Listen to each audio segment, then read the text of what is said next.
What's going on, everybody, and welcome back to another video on the channel. And in today's video, I'm going to be ranking every single Star Wars content. So this is not going to be the holiday specials, but it is going to be all 11 of the movies and all all 4 TV shows.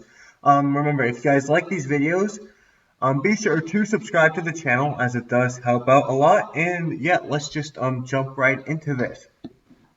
So, I suppose we'll just start out from the top, or from the start of this list. So, the first movie is going to be Star Wars or A New Hope. I'm gonna put it at great. I'm only really gonna put one, or maybe like 1 or 2 films at amazing. So, yeah, A New Hope is great. It kicked off this whole universe, and yeah, now there are like some things that kind of annoy me now since the sequels came out. Like, why was it that like Leia and Luke, they were like having a bit of a romantic relationship in this movie? When in Empire, or actually in Return of the Jedi, it was like revealed that they were actually sisters. So yeah, I'm not too sure about that one. But overall, this is a really good film and a really solid film, and obviously it kicked this whole thing off, so it has to be commemorated for that. Okay, Attack of the Clones. That's going in the don't watch section. Oh, this is probably the worst. Actually, not probably, definitely the worst live action Star Wars movie.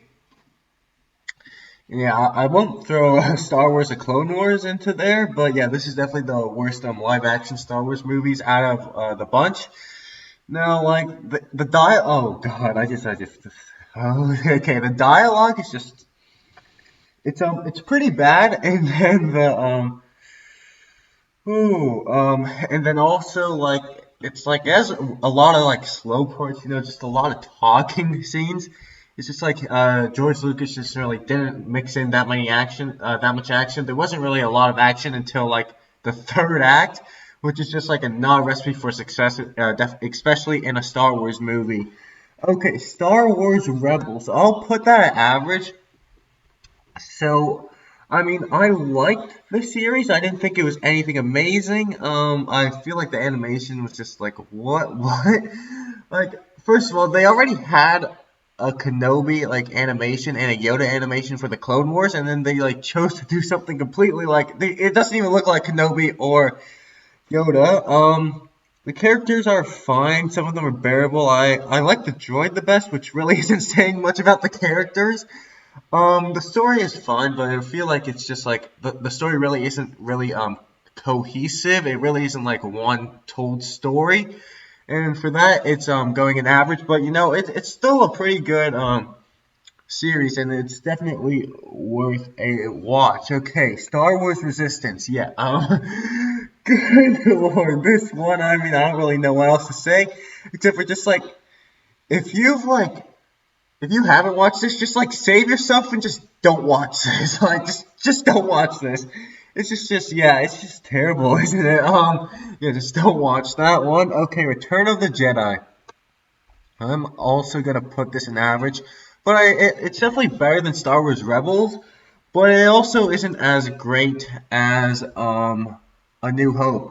So there are things that I like about this movie. The final act was great. There was that amazing sequence with. I mean, like if you guys don't like the Ewoks, I mean, I personally am fine with the Ewoks. I don't really like them or dislike them. And like that whole like sequence with Han Solo trying to get the shield down, and also Luke in the throne room was just amazing. Those were just amazing. I feel like the first and second act really didn't live up to the third act, and also like they kind of made Darth Vader a little bit weak in this one, which is like not really in character with Darth Vader. He's like kind of this menacing presence. Since the first 2 acts really didn't live up to my like expectations, because like the first 2 movies were amazing, and then you just had this third one come out. Yeah, it's going in average. Now Revenge of the Sith. I am going to put this in great, actually ahead of A New Hope. So this is just like, if you are a lightsaber battle fan, like this is the one for you. Now the dialogue really isn't the greatest again. I feel like that's like a recurring theme throughout the prequels. But I feel like the action makes up for it, and also the themes and tones of the movies are also amazing. I see a lot of people say that like there's like the Anakin Obi-Wan fight was way too choreographed, but like you guys are like missing the point because they're both Obi-Wan's a Jedi and Anakin's a Sith, so they can both predict each other's movements, which means that they both can see what the other person's gonna do. So obviously it's gonna look like a dance. Like I just don't understand that criticism. Um, but yeah, aside from like a few, like if like the dialogue was even okay, I'd probably put it amazing. But because the dialogue just like it isn't doing it, yeah, it's going in great. But like the overall like the story and like the execution, except for the dialogue, of course, was all amazing. Now Rogue One, I'm gonna put this one in amazing. Oh, I love Rogue One. First of all, this movie like explains a plot, like one of the biggest plot holes from the first Star Wars movie, so it like improves on the rest of the series. And also, it's a movie without Jedi, really. Like in all the other movies and like even TV shows, you see a Jedi show up or at one point or another, or a Sith, or like some sort of Force user. But in this one, like the closest thing they have to Jedi is that monk. But like even he like really isn't up to caliber with the Jedi, and he really isn't even Force sensitive. So I feel like that puts it up a notch because they aren't really relying on some magical savior to save them. They're doing it all by themselves. And this one actually has lasting consequences for like the characters because they all die in the end. So there are some real consequences like Revenge of the Sith. I like that as well. And it also gives us the war in Star Wars. Like it's just Star Wars except for really there weren't too many wars. Return of the Jedi there was a war, but like and also there were the Clone Wars, but like really before that but the Clone Wars were like mostly on land. It's just like this is Star Wars. Like there's people battling in space with their spaceships. Yeah, this is Star Wars. And yeah, Rogue One is honestly just amazing. Now, Solo, I feel a lot of people hate on this one. I don't really know why. I'm actually gonna put it above of Rebels. Yeah, I feel like Solo is average. That is kind of the definition of the movie. It is average. It's just really forgettable, but I did like some parts. I loved I think it was Donald Glover as Lando Calrissian. I feel like he was amazing and completely nailed the role.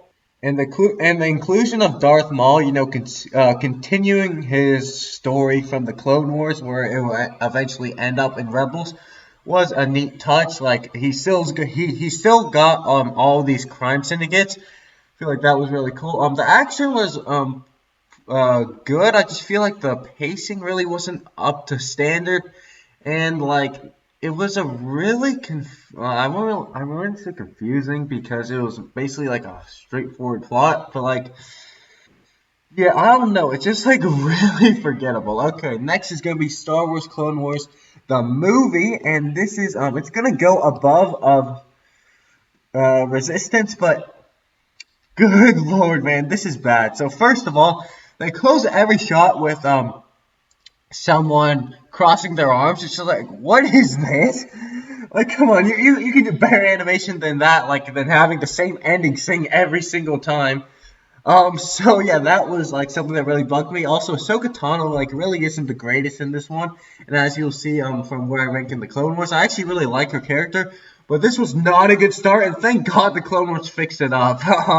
Because yeah, this was just amazing, just an amazing disaster. So now, I feel like the action was okay. It's like a good, well, like the story in itself is a decent story about like how the war is, but then they deviate that to them having to save Jabba's child, and it's just like, what is this? Like, why? It's the Clone Wars. We want to watch like actual Clone Wars, not Anakin and Ahsoka going off on a side quest to rescue Jabba's child. So yeah, it's going and don't watch. Okay, next is gonna be Star Wars: The Clone Wars, the TV series. and this is gonna go in grade above of Revenge of the Sith.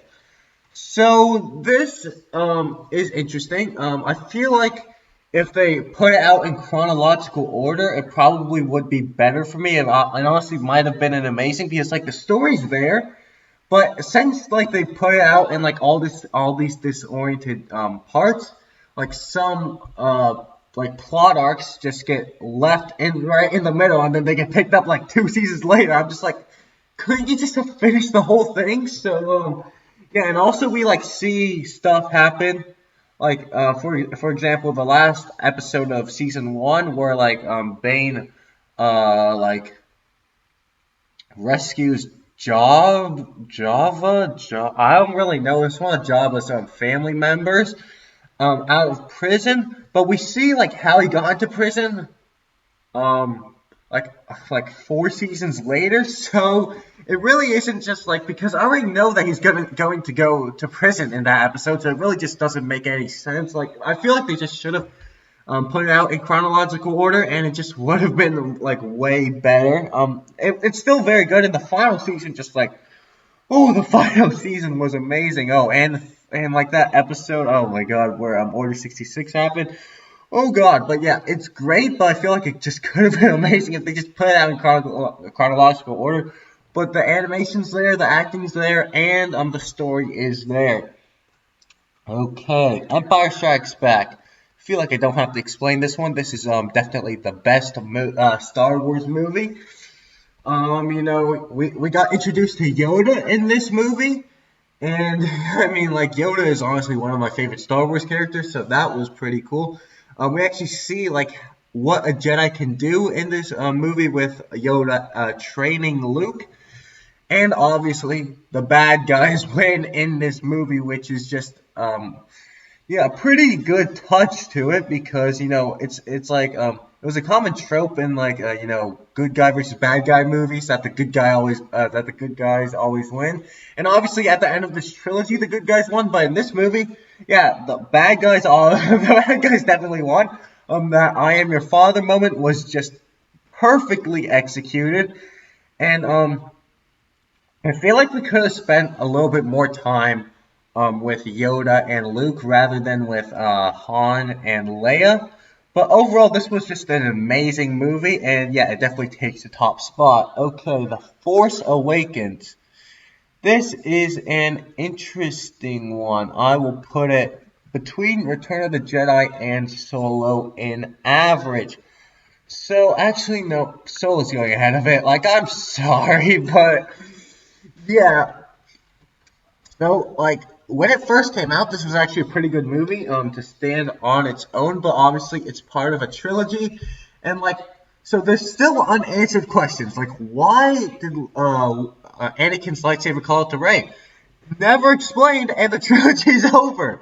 So J.J. Abrams just like he gave us a tease of the night to Ren, never explored except for like when Kylo Ren fights him in the end. It's just like J.J. Abrams teased parts of the movies, and J.J. Abrams is obviously a very good mystery director. He likes to add mysteries in these movies, and he obviously added mysteries, but because they were never resolved, it like really didn't feel. I don't know, but like it just really wasn't like it didn't feel satisfying like with those like plot holes introduced because they were never resolved.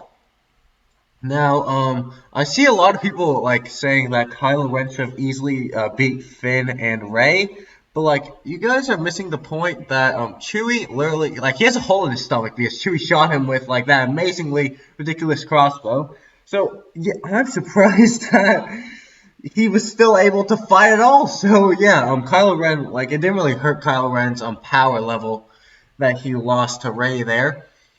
But I feel like that Kylo Ren was a really interesting character, and they could have maybe focused on him more than just being like a Darth Vader 2, and like actually added some like what's it called, like some emotional sides to him because like yeah, I don't really know. He was just like a big imposing presence, just like Darth Vader. And they could have added some like intrigue to make us like the character or even like kind of relate to the character. and they ripped up they ripped off a lot of points from A New Hope. You'll see that all of these movies actually did. Like the sequel trilogy is basically the original trilogy but worse. Yeah, so The Force Awakens goes an average. Now, The Last Jedi. I see a lot of people hating on this movie. I actually kind of like it. So, like, as like a pure movie, and like you don't really like look into the plot that much. I actually really enjoy the movie. I feel like they had great action pieces, great action scenes, great emotional scenes. But the reason it goes in, actually, you know what? It's not even going to go in great. It's going to go in average. I mean, like, so it had amazing moments and it had amazing scenes, but the reason it goes in average is because, good lord, this plot just like, what were they thinking? Okay, so first of all, they added a whole side quest with Finn and Rose. Rose, who's a prominent character in this one, that completely disappears in the next one. I feel like they could have just like done away with the Rose side quest, just focus on the story. But sure, why not? Okay, so that guy DJ, if he's such a master like code breaker, then why was he stuck in prison? Couldn't he have broke himself out at any time? Like I just don't understand that. Also, like, oh god damn, like why didn't he just tell Rose that he was gonna use her like necklace thing to open the door? Like, did he really have to go through all of that, like, emotion? Like, they're basically just creating fake emotions for us. So it was basically what it was.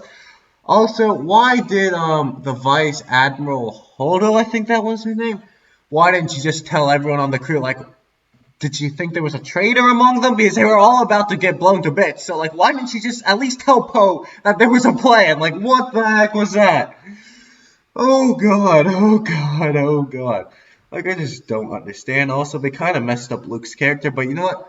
From like what happened, you know, I actually find it believable that Luke would have that Luke would have done that. But yeah, like just the gaping plot holes in this movies, and also like they again underused Captain Plasma, I think that's her name. So yeah, just like the plot holes and just like oh yeah, it goes an average. Okay, The Mandalorian. It is going to go in amazing.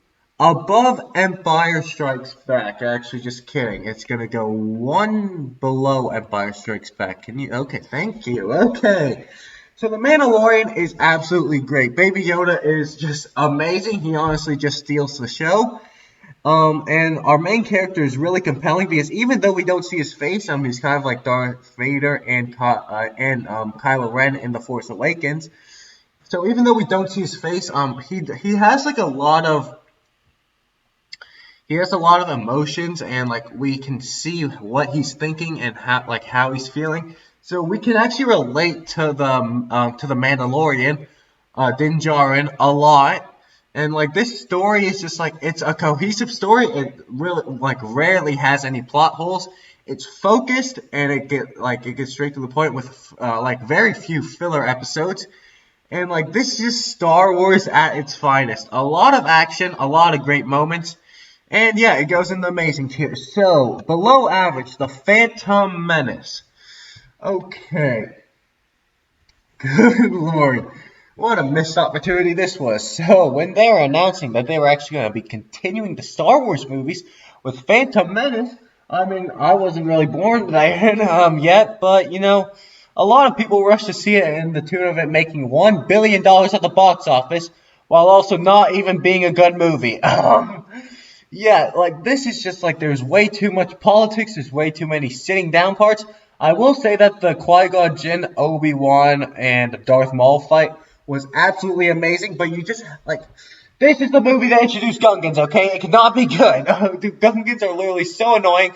That battle with the droids was just awful. That sequence in the sky with Anakin accidentally like can't like you don't you know that for it to be heroic, he actually has to like he has to know what he's doing, right? So like, oh god, oh god. So Yeah, I just like really don't understand what they were doing here. Like they should have made Anakin aware of what he was doing and actually saving the day instead of him accidentally saving the day. Oh well, man, Anakin, you're so lucky, huh? Um, as I said again, Duel of the Fates, amazing. Qui-Gon Jinn, Obi-Wan, the Maul fight, amazing. But the rest of the movie just falls flat. Way too many dialogue scenes, way too many, like, the dialogue isn't even good. And he just adds so much dialogue. There's a lot of slow scenes here. And not really that much action. But I will say the pod racing scene also, just, like, spectacular. Okay. And then, again, in the below average, it's gonna be the Rise of Skywalker. So this movie, so basically what it did was, the last movie that came out was the Last Jedi, but like this movie just absolutely crapped on it. Said nothing in that last movie mattered. So then why the hell did I go to see the last movie? And it also really didn't even explain like some of the things that J.J. Abrams himself introduced into the Force Awakens. Like why did Anakin's lightsaber call to him? Not explained. Good lord, and also like Palpatine, man. Like I suppose it's like he cloned his son, and that son, like I just don't like. Anakin's the chosen one, okay? Anakin should have defeated the Sith, and then here we are, like bring balance to the Force, right? And then here we are, just having Palpatine just rise back up, even though Anakin was supposed to be the one that is defeating him, but nope, he's just still alive because the Rise of Skywalker needs a villain, and the Last Jedi killed the villain off. I just don't understand what they were doing here. It's partially because of the previous movie's fault, but like, oh my god, like Ray and Kylo Ren having a romantic relationship, just like no, and also like this movie introduced that Force ghosts can actually physically hold things. Well, actually, the Force Awakens did that. So like, why don't the Force ghosts just come and fight the Emperor? Like, what's up with that?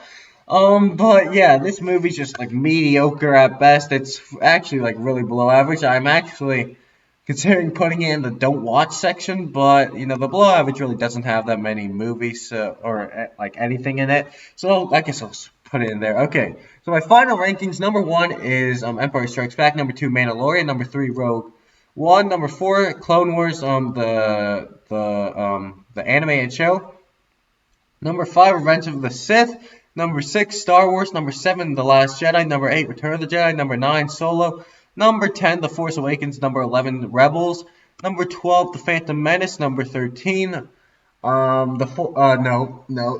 Rise of Skywalker. Number 15, I think it was. Wait, 36, 11, 13. Yeah, okay. Number 14 is Attack of the Clones. Number 15 is the Clone Wars movie, and number 16 is Resistance. So anyways, that is going to do it for today's video. I hope you guys did enjoy, and if you guys did, be sure to like and subscribe to the channel, and I will see you guys in the next video. Too easy!